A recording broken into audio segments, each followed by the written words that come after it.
40-year-old male. He has cerebral palsy and uses an augmentative alternative communication device.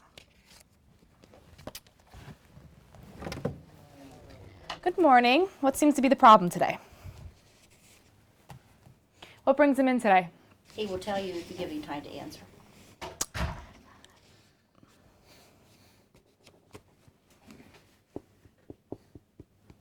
I have been having headaches recently. When did they start?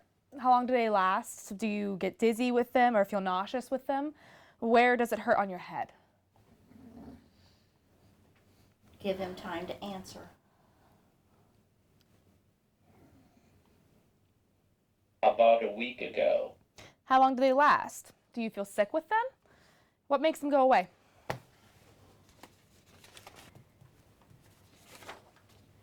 They last about an hour. Can you tell me his symptoms when he gets his headaches? I don't have time to wait. He can answer for himself if you give him time.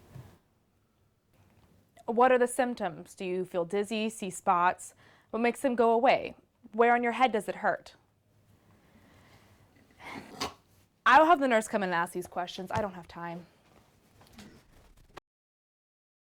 I know you feel like you only have a short amount of time, but you need to remember that the patient is the important thing. If they feel uncomfortable and you do not give them the time of day, that is not fair to them. I know. I just had such a busy schedule. Remember that the patient also has a busy schedule.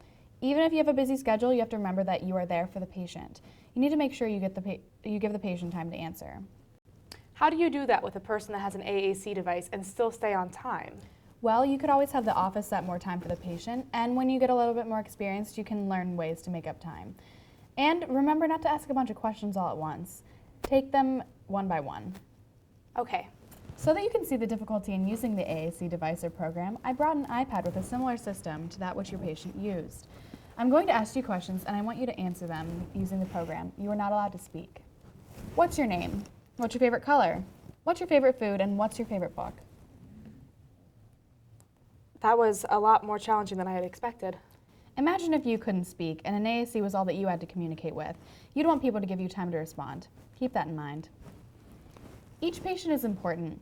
When you have a person using alternative communication, you have to be patient. Imagine how they are feeling. And remember this clinical pearl. Put yourself in the patient's shoes.